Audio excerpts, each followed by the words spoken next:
Hello students, welcome to my YouTube channel Professor Ravindra Gaikwad एश coaching classes वश. आपण class 12 मध्ये chemical थर्मोडायनामिक्सचा topic शिकत होतो. त्याच्यामध्ये आपण कालच्या लेक्चरमध्ये काही बेसिक गोष्टी शिकलेल्या डेफिनेशनच्या, जसे की एन्थाल्पी ऑफ फॉर्मेशन असेल, स्टँडर्ड एन्थाल्पी ऑफ फॉर्मेशन असेल, स्टँडर्ड एन्थाल्पी ऑफ कंबुशन असेल. तर त्याच्यावरचे काही प्रॉब्लेम्स आज आपल्याला पाहिजे आहेत. महत्त्वाचे प्रॉब्लेम्स आहेत पहा. तर आपल्याला स्टँडर्ड एन्थाल्पी ऑफ फॉर्मेशन आणि स्टँडर्ड एन्थाल्पी ऑफ रिएक्शनचा एक फॉर्म्युला माहित होता पहा. स्टँडर्ड एन्थाल्पी ऑफ रिएक्शन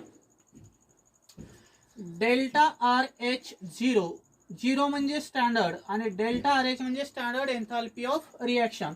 याचा फॉर्म्युला होता पहा, summation of delta H F zero products minus summation of delta HF0 reactants. काय फॉर्म्युला आहे? Standard enthalpy of reaction calculate करण्यासाठी summation of standard enthalpy of formation of the product minus summation of standard enthalpy of formation of reactants. या फॉर्म्युल्याच्या आधारे आता summation आहे म्हणजे इथं बेरीज करणार आहे. समजा प्रोडक्ट मध्ये तुमचे दोन सबस्टन्स असतील त्यांची बेरीज मायनस रिएक्टंट मधले दोन सबस्टन्स असतील त्यांची बेरीज, त्याच्या आधारे आपल्याला काय भेटेल? स्टँडर्ड एन्थाल्पी ऑफ रिएक्शन म्हणजे डेल्टा आर एच नॉट भेटतो. त्यानंतर समजा तुम्हाला 1 मोल ऑफ सबस्टन्स कॅल्क्युलेट करायचं आहे. 1 मोल ऑफ सबस्टन्स जर तुम्हाला फॉर्म करायचं असेल, this 1 mole of substance are formed their constituent elements in their standard state. की जे तुमचे 1 मोल सबस्टन्स जर तुम्हाला प्रिपेअर करायचं असेल तर त्यावेळेस त्याच्यामध्ये जे कॉन्स्टिट्यूएंट एलिमेंट असणार आहे ते स्टँडर्ड स्टेटमध्ये असणं गरजेचं आहे. स्टँडर्ड स्टेटमध्ये जर एखादा एलिमेंट असेल आणि त्याच्यापासून 1 मोल सबस्टन्स जर तयार होत असेल तर त्याला आपण डेल्टा एच फॉर्मेशन म्हणजे स्टँडर्ड एन्थाल्पी ऑफ फॉर्मेशन म्हणतो. त्यानंतर तुमच्याकडे 1 मोल ऑफ सबस्टन्स असेल and this 1 mole of substance are burn with excess of air. Excess of air सोबत बर्न करतो म्हणजे ऑक्सिजन असेल, त्याच्यापासून तुम्हाला स्टँडर्ड एन्थाल्पी ऑफ कंबुशन भेटतो. काय भेटतो? Standard enthalpy of combustions. Standard enthalpy of combustion आहे म्हणजे काय असणार आहे? याच्यामध्ये डेल्टा सी एच नॉट असतो. म्हणजे आपल्याला याच्यामध्ये तिन्ही प्रकारचे फॉर्म्युलेने प्रॉब्लेम्स सॉल्व्ह करायचे. पहिला फॉर्म्युला तुम्हाला डेल्टा आर एस नॉट माहित झाला. दुसरा formula 1 mole of substance prepare करण्यासाठी देअर कॉन्स्टिट्यूएंट एलिमेंट हे स्टँडर्ड स्टेटमध्ये असणं गरजेचं आहे. तो म्हणजे स्टँडर्ड एन्थाल्पी ऑफ फॉर्मेशन तयार होतो. त्यानंतर 1 मोल सबस्टन्सला जर आपण बर्न केलेलं असेल, त्याला जायला असेल एक्सेस मध्ये, तर त्यावेळेस एअरचा यूज करतो. एअर असतो म्हणजे O2 असेल, त्याच्यापासून स्टँडर्ड एन्थाल्पी ऑफ कंबुशन भेटतो आणि त्याचा जो सिम्बॉल आहे तो डेल्टा सी एच नॉट असतो. याचा स्क्रीनशॉट काढून घ्या.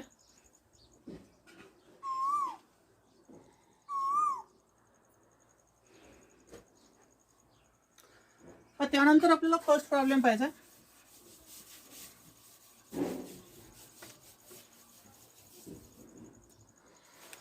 काय आहे first problem? Calculate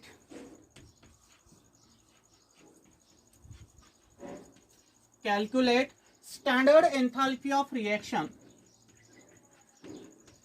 standard enthalpy of reaction. तुम्हाला एक रिएक्शन दिलेलं आहे, स्टँडर्ड एन्थाल्पी ऑफ रिएक्शन. काय रिएक्शन दिली पहा?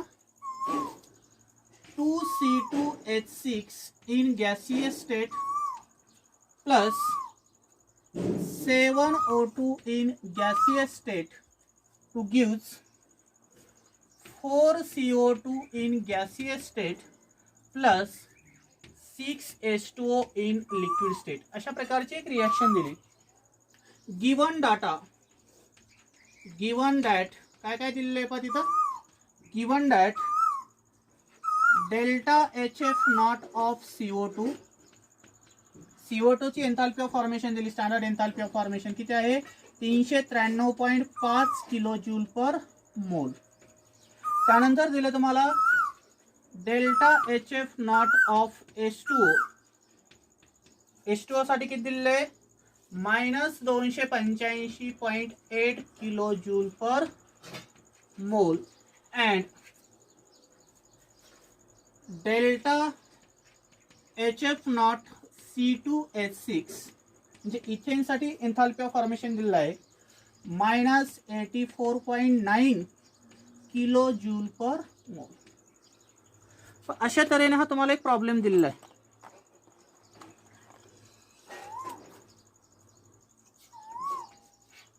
आता याच्यामध्ये गिवन डाटा काय काय दिले ते पहा. गिवन डेटा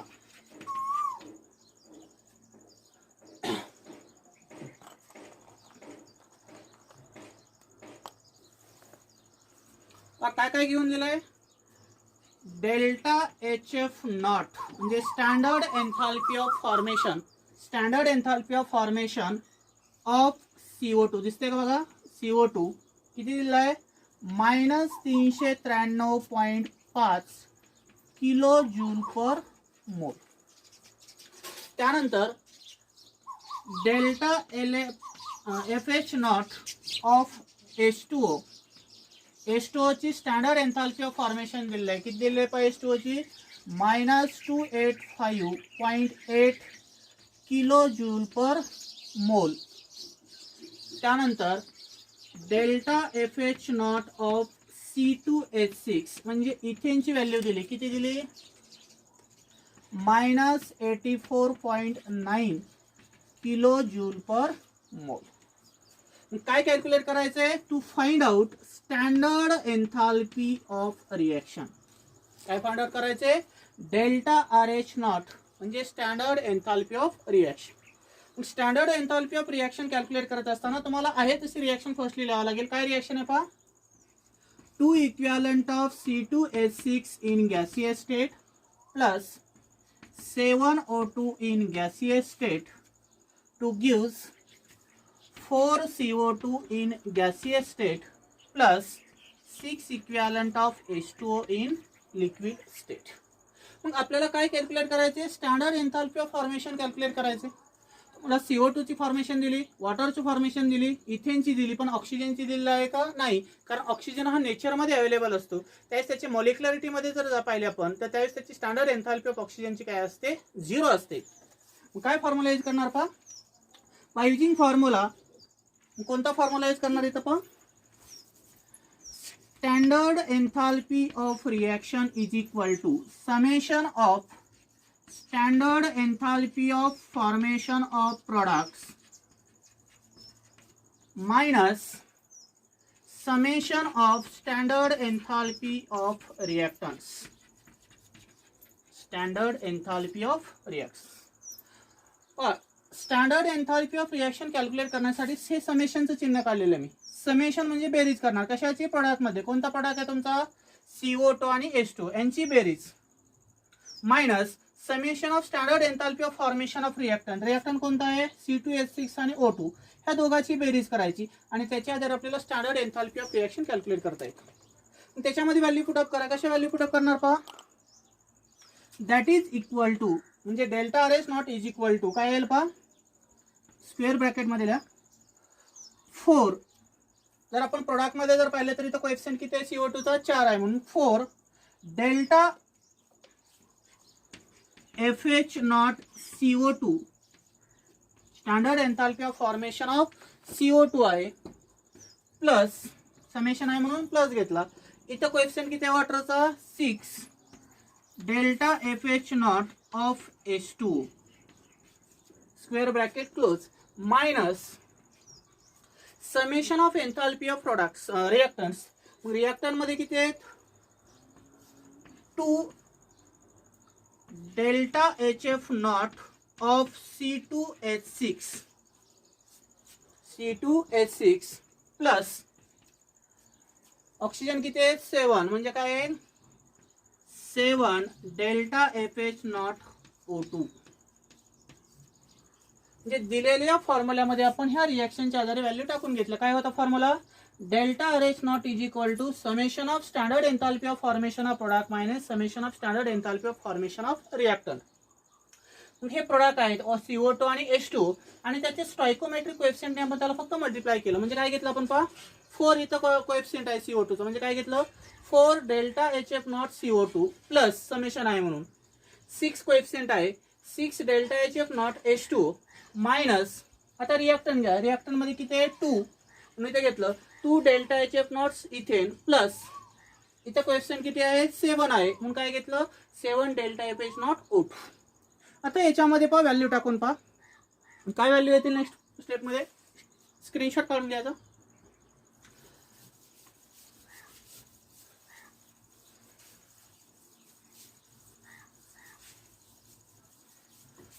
पण नेक्स्ट स्टेप मध्ये काय येईल standard enthalpy of reaction is equal to 4 into bracket मध्ये व्हॅल्यू टाका. CO2 ची व्हॅल्यू तुम्हाला दिली आहे. किती दिली आहे CO2 ची value -393.5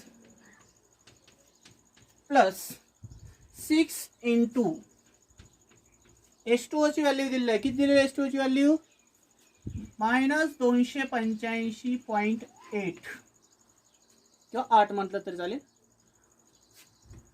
square bracket close minus 2 into इथेनची व्हॅल्यू दिली आहे. किती दिली इथेनची व्हॅल्यू पहा -84.9 प्लस 7 इंटू 0. आता इथं 0 कशामध्ये घेतले पहा 7 delta HF not O2. Oxygen हा नेचरमध्ये अवेलेबल असतो आणि त्याची मोलेक्युलरिटी एन्थाल्पी जर आपण कम्पेअर केली तर स्टँडर्ड स्टेट ऑफ ऑक्सिजन हा गॅसिय स्टेटमध्ये त्याची स्टँडर्ड स्टेट पण त्याची एन्थाल्पी जर आपण पाहिली फॉर्मेशनची तर ऑलवेज कशी कन्सिडर केली जाते 0 कन्सिडर केली जाते म्हणून तिथं आपण काय घेतलं 0 घेतलं. आता पहा नंतर काय येईल नेक्स्ट स्टेपला delta RH not is equal to 4 ने जर याला मल्टिप्लाय केला तर काय व्हॅल्यू येईल पहा -1574.0 अधिक वजा काय होईल इथं वजा 6 ने जर याला मल्टिप्लाय करून घेतलं तर काय व्हॅल्यू येईल 1714.8 वजा वजा काय होईल अधिक होईल. 2 ने जर याला मल्टिप्लाय करून घेतलं तर काय व्हॅल्यू येईल 169.8. म्हणजे काय केलं पहा 4 ने 393.5 ला पण मल्टिप्लाय करून घेतलं त्यावेळेस किती व्हॅल्यू आली 1574.0 मायनस 6 ने या व्हॅल्यूला पण मल्टिप्लाय करून घेतलं त्यावेळेस व्हॅल्यू काय आली 1714.8. इथं वजा वजा काय होईल अधिक होईल. 2 ने जर याला मल्टिप्लाय करून घेतलं तर किती व्हॅल्यू आली 169.8. आता पहा इथं वजा आहे आणि इथं वजा आहे वजा वजा काय होईल अधिक होईल पण मोठ्या संख्येचं चिन्ह द्यायचं काय होईल मायनस 1574.0 मधनं 1714.8 जर आपण वजा केलं तर किती येतं साधारण ते पहा समजा इथं दिलं आहे इथं साईडला करतो मी 1574.0 आणि इथं असेल 1714.8. याचे जर आपण बेरीज केली वजा वजा काय होईल अधिक होईल. याची जर आपण बेरीज केली तर काय होईल पहा 8 ला 8 राहील 4 आणि 4 8 7 आणि 1 8 7 आणि 5 12 आणि 2 आणि 1 3 म्हणजे किती येईल 3288.8. म्हणजे मोठ्या संख्येत चिन्ह आहे म्हणजे काय येईल मायनस पण बेरीज केली आपण लक्षात राहू द्या 3288.8 प्लस 169.8. या दोघांची जर आपण बेरीज केली तर साधारण उत्तर येतं -3119 आणि युनिट असेल त्याचं किलो जूल. जे स्टँडर्ड एन्थाल्पी ऑफ रिएक्शनचं आन्सर किती आलं -3119 किलो जूल. स्क्रीनशॉट काढून घ्या.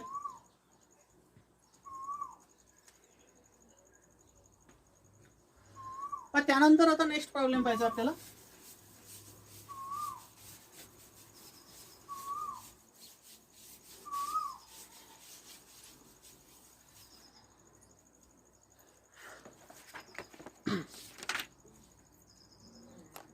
छोटासा प्रॉब्लेम आहे एक.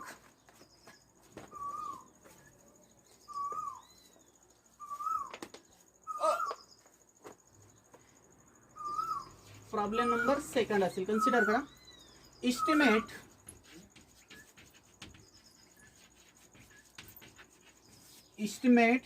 the standard enthalpy of combustion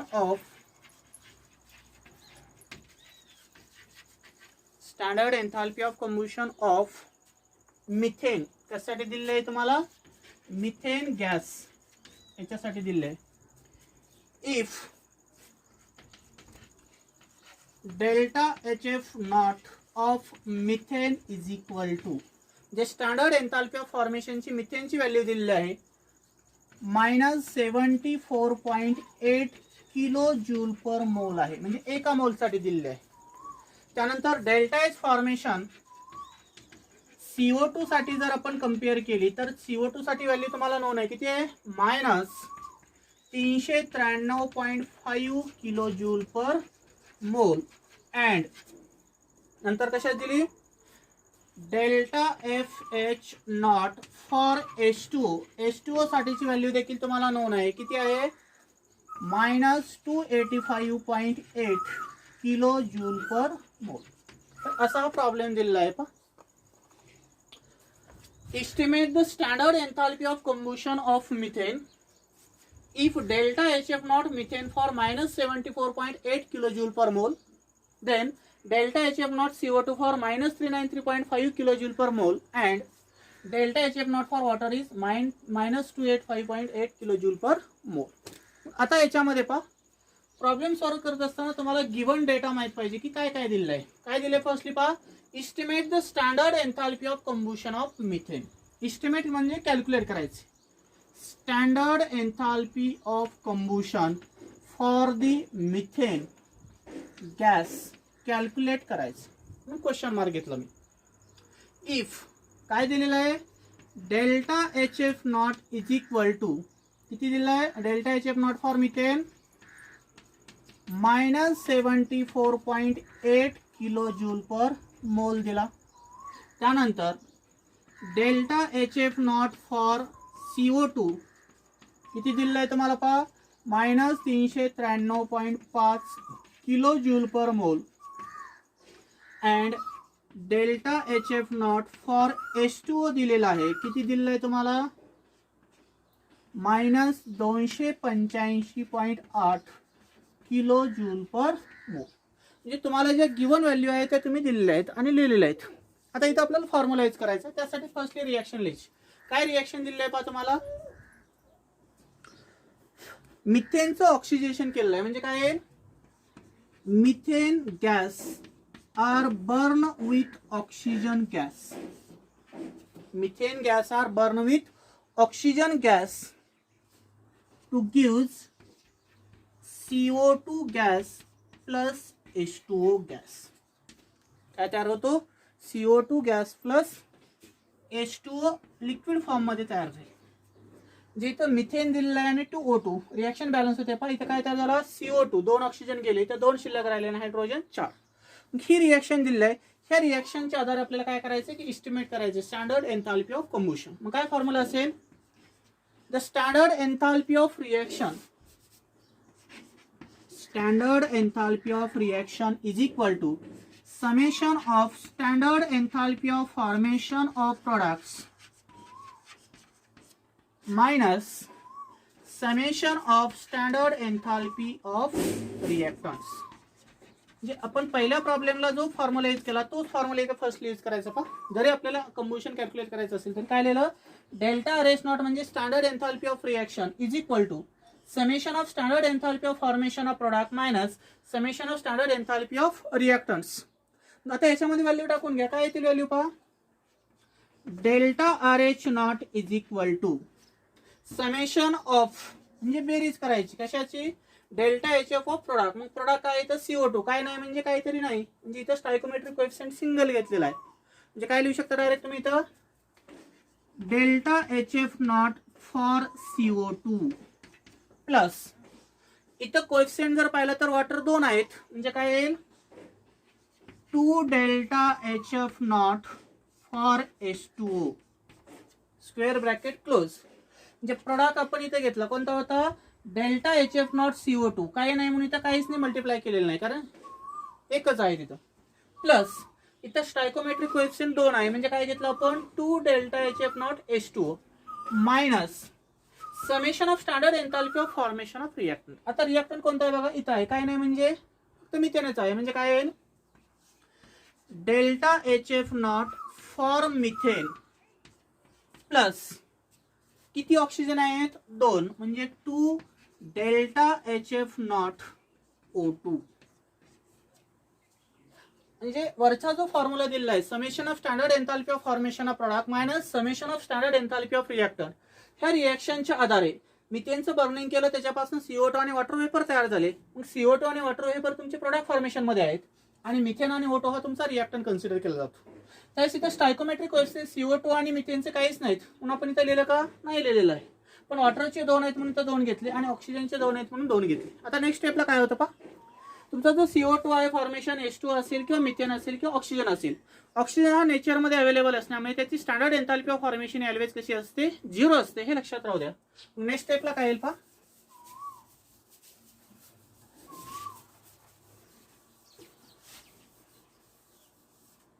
याची व्हॅल्यू टाकून बघा काय येईल, delta RH not is equal to काही नाही म्हणजे इथं काय आहे तुमचा डेल्टा HF आहे, पण तिथं काय येईल मग तुमची व्हॅल्यू 1 मोल असेल, म्हणजे 1 इंटू मायनस CO2 ची व्हॅल्यू तुम्हाला दिलेली किती आहे, CO2 ची व्हॅल्यू -393.5 प्लस 2 इंटू H2O ची व्हॅल्यू दिलेली आहे किती आहे -285.8 मायनस, आता पहा डेल्टा HF मिथेन आहे काय ना म्हणजे तिथे 1 असणार आहे, जिथे काय येईल 1 इंटू मिथेन साठी व्हॅल्यू किती दिली आहे तुम्हाला -74.8 प्लस 2 इंटू 0, कारण ऑक्सिजन साठी जे स्टँडर्ड एन्थाल्पी ऑफ फॉर्मेशन असते ती कशी असते 0 असते, मी तर आपण काय घेतली 2 इंटू 0, 0 ने जर 2 ला मल्टिप्लाय केलं तर आन्सर काय येणार आहे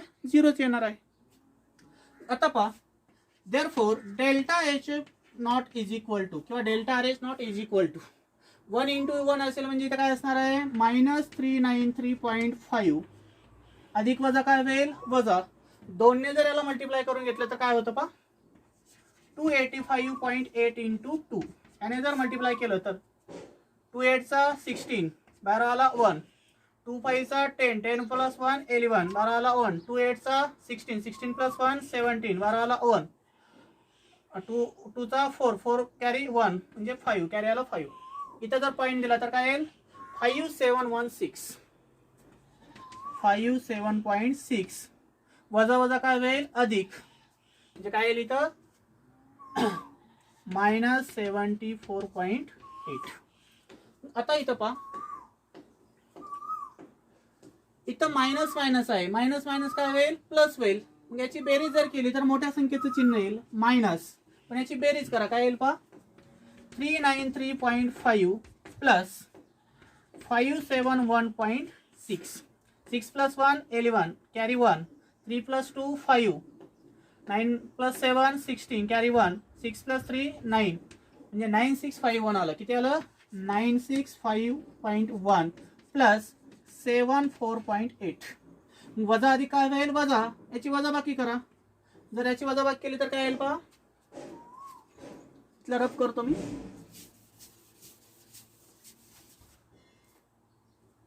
965.1 74.8 याची वजाबाकी जर आपण केली तर काय येईल 11 मधनं 8 गेले खाली राहिले 3, कॅरी आला 1, इथे येईल 0, 16 मधनं 7 गेले राहिले 9, आजच्याला 1, इथे येईल 8 म्हणजे किती येईल -890.3 किलो जूल, कारण मोठ्या संख्येत चिन्ह दिलं म्हणजे डेल्टा RH नॉट ची व्हॅल्यू किती आली पहा -890.3 किलो जूल पर मोल. ओके, आता इथं आपल्याला काय कॅल्क्युलेट करायला सांगितलं होतं standard enthalpy of combustion for methane.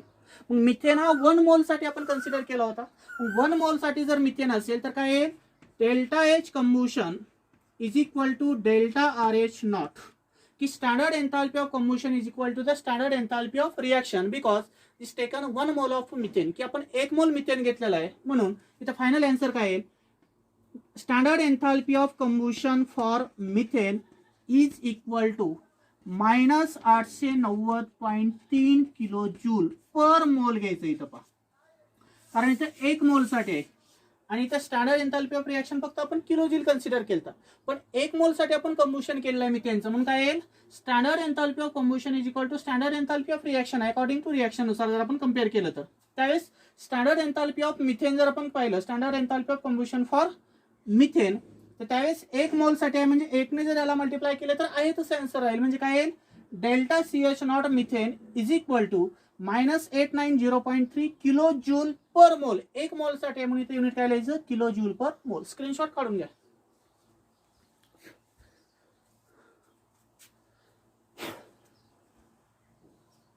पण त्यानंतर आता आपल्याला 3 नंबरचा प्रॉब्लेम पाहायचा.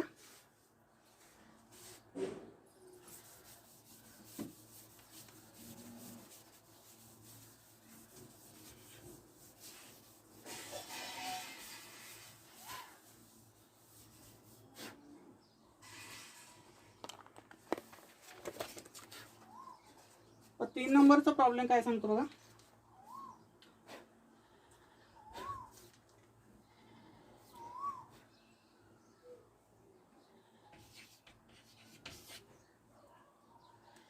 when 6.0 gram of O2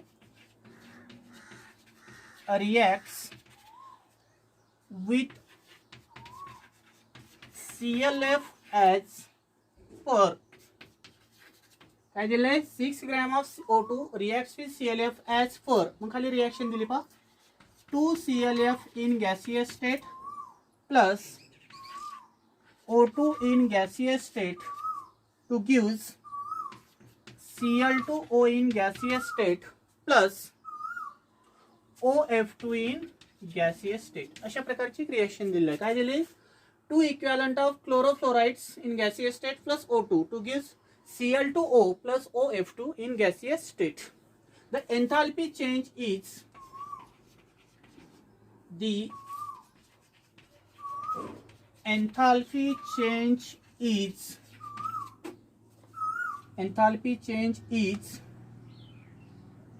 38.55 kilojoule. दिली enthalpy change 38.55 kilojoule. What is the standard enthalpy of reaction? What is the standard enthalpy of reaction? Standard enthalpy of reaction. एक छोटासा problem आहे पहा. काय दिलंय पहा, when 6 gram of O2 reacts with ClFH for 2 ClF in gaseous state plus O2 in gaseous state to give Cl2O in gaseous state plus OF2 in gaseous state. The enthalpy change is 38.5 kilojoule. What is the standard enthalpy of reaction? आपल्याला standard enthalpy of reaction calculate करायचं. कसं calculate करणार पहा, given data काय दिलेला आहे पहा. Given data मध्ये जर पाहिलं तर enthalpy change for given mass, enthalpy change for given mass किती दिले, enthalpy change for given mass 38.55 kilojoule दिलेलं आहे. Enthalpy change for given mass is 38.55 kilojoule. Then mass of O2 नंतर काय दिलेलं आहे, ऑक्सिजनचं मास दिलंय. Mass of O2 is equal to 6 gram दिलेलं आहे. Then calculate standard enthalpy of reaction. काय कॅल्क्युलेट करायचं आहे, स्टँडर्ड एन्थाल्पी ऑफ रिएक्शन म्हणजे डेल्टा RH नॉट कॅल्क्युलेट करायचा. आपल्याला इथं नंबर ऑफ मोल्स कॅल्क्युलेट करावं लागतील फर्स्टली. म्हणजे काय करावं लागेल, therefore number of moles of oxygen, ऑक्सिजनचे आपल्याला नंबर ऑफ मोल्स कॅल्क्युलेट करावं लागतं. मग मोल्स कॅल्क्युलेट करण्यासाठी तुम्हाला 11वी मध्ये फॉर्म्युला माहिती आहे काय आहे, moles is equal to mass divide by molar mass. म्हणजे इथे काय येईल मग formula, mass of oxygen divide by molar mass of oxygen. Molar mass of oxygen म्हणजे number of moles of O2 जर कॅल्क्युलेट करायचे असेल तर काय फॉर्म्युला येईल, mass of oxygen divide by molar mass of oxygen. म्हणजे यालाच आपण लिहू शकतो N of O2 is equal to WO2 divide by MO2. W म्हणजे मास आहे आणि M म्हणजे काय आहे, मोलार मास ऑफ ऑक्सिजन आहे. किती व्हॅल्यू टाका, 6 ग्रॅम डिवाइड बाय मोलार मास किती येईल, 32 ग्रॅम पर मोल. कारण एका ऑक्सिजनचा डे नंबर 8 असतो. 8चे डबल केलं तर किती होईल 16. 16 इंटू 2 केलं तर 32 येतं. म्हणजे मोलार मास किती आलं 32 आणि वेट दिलं किती 6 ग्रॅम. ग्रॅम ग्रॅम कॅन्सल होईल आणि याचं आन्सर जर पाहिलं तर नंबर ऑफ मोलचं जर तुम्ही कॅल्क्युलेट केलं तर ती साधारण येतं 0.1875 मोल. म्हणजे नंबर ऑफ मोल जर आपण ऑक्सिजनचे कॅल्क्युलेट केले तर 0.1875 मोल येतात. म्हणजे 0.1 मोल एवढं त्याचं आन्सर येतं. देन एन्थाल्पी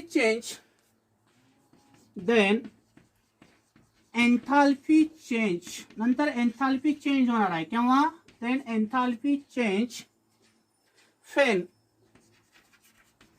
0.1875 किती मोल 0.1875 मोल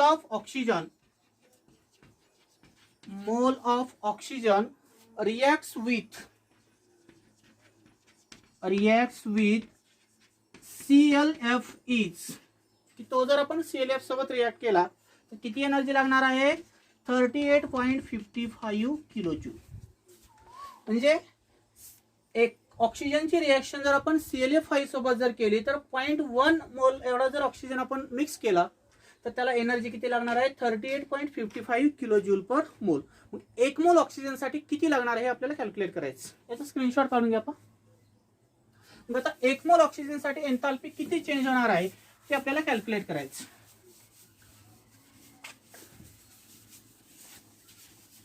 मग काय येईल पहा एन्थाल्पी चेंज फॉर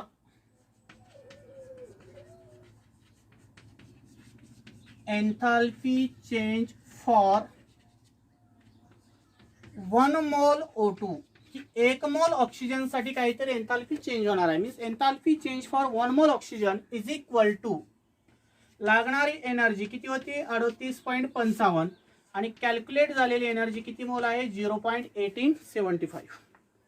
याचं जर कॅल्क्युलेशन करायचं असेल तर याचा लॉग आणि याचा लॉग दोघांची वजाबाकी करायची आणि त्याचे आन्सर साधारण येतं 205.6 किलो जूल. म्हणजे काय येईल standard enthalpy of reaction for oxygen is equal to किती लागणार आहे +25.6 किलो जूल. तर एवढी एक मोल ऑक्सिजनसाठी किती एन्थाल्पी लागणार आहे तुमची 205.6 किलो जूल पर मोल. स्क्रीनशॉट काढून घ्यायचं.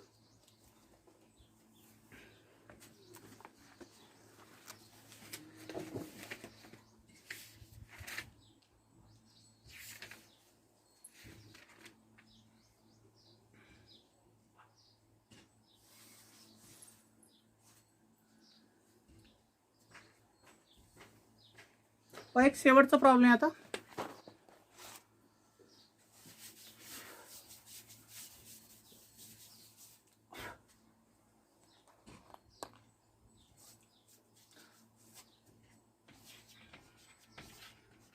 How much heat is evolved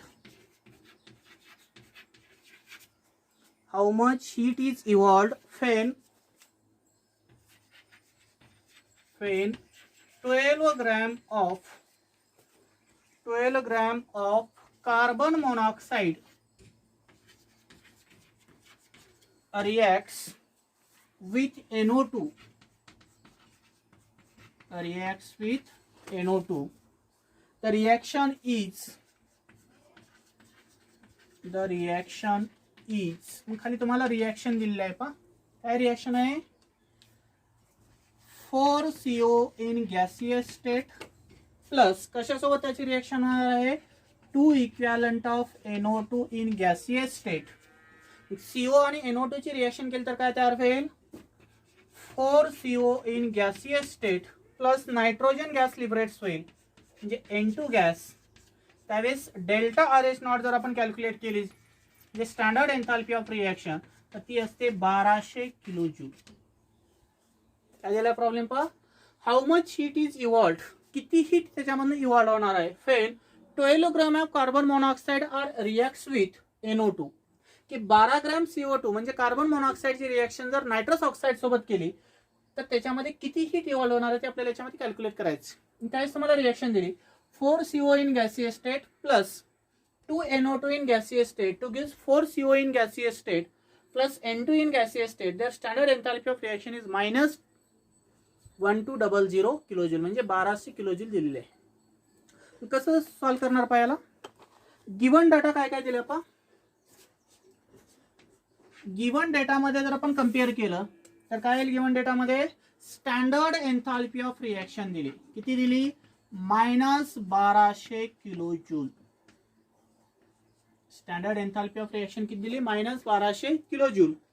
त्यानंतर मास ऑफ कार्बन मोनॉक्साईड, की कार्बन मोनॉक्साईडचं मास दिलं, म्हणजे डब्ल्यू ऑफ सीओ दिला. किती दिलेला आहे? 12 ग्रॅम, म्हणजे डब्ल्यू घेतलेला आहे. मास आहे म्हणजे डब्ल्यू. काय कॅल्क्युलेट करायचंय? Heat evolved when 12 gram of CO reacts with NO2. Heat evolved when 12 gram of CO reacts with NO, reacts with NO2. हे आपल्याला कॅल्क्युलेट करायचं. काय कॅल्क्युलेट करायचंय? Heat evolved when 12 gram of CO reacts with NO. Heat आहे म्हणजे Q असतो. काय symbol असतो? Q. त्यानंतर according to the given reaction, रिएक्शनच्या आधारे जर पाहिलं तर 12 kilojoule of heat is evolved when 4 moles of CO reacts with NO2. जर आपण रिएक्शनच्या आधारे जर पाहिलं तर 4 mole of CO is reacts with 2 equivalent of NO2. There is a formation of 4 equivalent of CO. किती मोल CO तयार होतो? 4 mole मध्ये. So that heat evolved per mole is, आपल्याला हीट इव्हॉल्ड पर मोलला कॅल्क्युलेट करायची. Per मोलला heat calculate करायची. त्यास total heat किती लागलेली आहे तुमची? 1200 किलोजूल डिवाइड बाय किती मोल आहे? 4 मोल. आता इथं पहा, हे 1200 किलो जूल आहे आणि इथं मोल मध्ये आहे. याने जर आपण डिवायडेशन केलं तर 4 त्रिक 12 म्हणजे किती येईल? Heat evolved per mole is equal to 300 kilo joule per mole. Per मोल साठी किती हीट इव्हॉल्ड होणार आहे? तिथं 300 kilo joule per mole evolved होते. But we know that molar mass of carbon monoxide, तुम्हाला मोलार मास माहिती आहे कशाचं? Molar mass of carbon monoxides, जे एम ऑफ सीओ. कार्बन साठी किती असतं? एक आहे म्हणजे 12 आणि ऑक्सिजन साठी 16 असते. 12 आणि 16 किती झालं? 28 ग्रॅम पर मोल. म्हणजे तुम्हाला मोलार मास माहित झालं आणि हीट किती इव्हॉल्ड होते ते देखील माहित झाले. आता काय कॅल्क्युलेट करायचे? Number of moles of CO. CO चे नंबर ऑफ मोल्स कॅल्क्युलेट करायचे. म्हणजे काय येईल पाहिजे लिहितो मी? Number of moles of CO is equal to, number of moles calculate करण्यासाठी फॉर्म्युला असतो mass of CO divide by molar mass of CO. Mass of CO म्हणजे carbon monoxide divide by molar mass of CO. मग काय calculate करायचे? Number of moles of CO is equal to mass of CO म्हणजे W of CO divide by molar mass म्हणजे capital M of CO. W आणि M ची value त्याच्यामध्ये टाकून द्या. किती आहे? W 12 आणि M ची व्हॅल्यू किती आहे? 28. वरच्याचा लॉग आणि खालच्याचा लॉग घ्यायचा. लॉगची दोघांची वजाबाकी करायची. वजाबाकी केल्यानंतर नंबर ऑफ मोलचा आन्सर भेटून जाईल तुम्हाला. N ऑफ CO साठी 0.4286 मोल. जे कार्बन मोनॉक्साईडचे मोल किती आले? 0.4 मोल एवढे भेटले आपल्याला. म्हणजे 0.4 मोलची रिएक्शन जर आपण CO सोबत केली म्हणजे किती हीट इव्हॉल्ड झाली? 300. म्हणजे काय येईल? हीट इव्हॉल्ड व्हेन 0.4 मोल ऑफ CO रिएक्ट्स विथ, यालाच काय करणार आपण? That is 0.4286 into 300.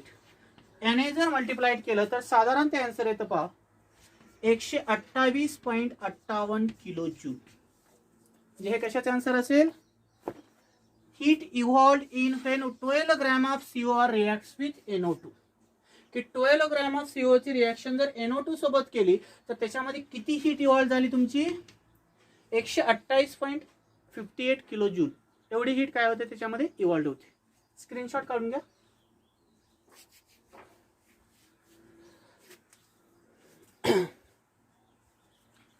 तर अशा प्रकारचे काही प्रॉब्लेम तुम्हाला मी सॉल्व्ह करून दाखवले आहेत आणि काही तुम्हाला व्हॉट्सअपवरती PDF नोट्समध्ये काही प्रॉब्लेम तुम्हाला सॉल्व्ह करून दिलेले आहेत.